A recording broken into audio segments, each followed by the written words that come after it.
A man married after a joyful wedding. After the ceremony, he moved to live in the house with his wife's father. At first things were tense, but they tried to get along. A year later, the man found that he could no longer bear living with his wife's father. The old man criticized him constantly, complained about his habits, and made life miserable. The man grew resentful and began to imagine ways to get rid of him. One afternoon, in a fit of desperation, the man went to a small shop at the edge of town and asked the shopkeeper for poison. The shopkeeper looked at him with concern and said, "Why would you want poison?" The man, his voice tight with anger, replied, "I can't live with my wife's father anymore. He hates me and makes my life unbearable. I want something that will take him away slowly, so no one will suspect."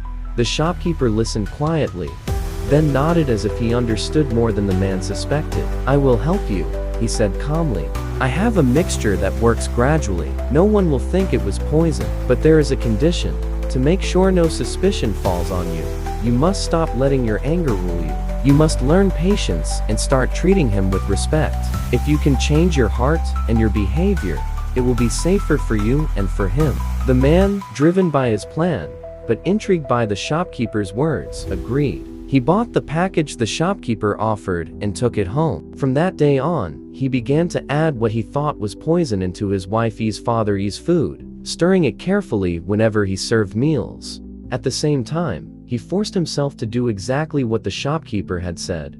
He swallowed his anger, controlled his tongue, and made a real effort to act respectfully. At first, the change felt false, even to himself, an actor playing a role. But as he continued, the practice softened him. He listened more, spoke more gently, and helped with small tasks around the house. Over weeks and months, this patient behavior began to wear away the old grievances the father held in his heart. The father's suspicions faded, and seeing the man's steady respect and new kindness, he began to warm toward him. He started to speak pleasantly, to ask about the man's day, and to include him in small decisions. The house grew calmer. The man, surprised at how different life had become, found that the anger he had carried was shrinking. One evening, feeling both guilty and terrified at the harm he believed he had set in motion, the man returned to the shop in haste and begged the shopkeeper for help. "Please," he said, voice shaking, "save him from the poison I gave him.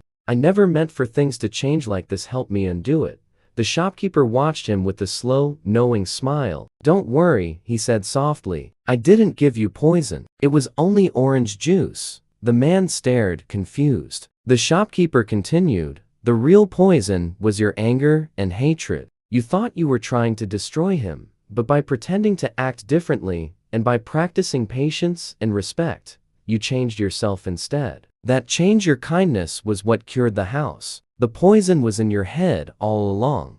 The man stood there, letting that truth settle. He felt a rush of relief, and alongside it, shame for the path he had almost taken. He realized that the shopkeeper had given him a mirror, not a potion. From that day forward, he kept patience as a practice, and the household grew kinder for it. The wife's father and the man lived in mutual respect, and the man never forgot the lesson: hatred eats the soul, but patience and respect heal relationships.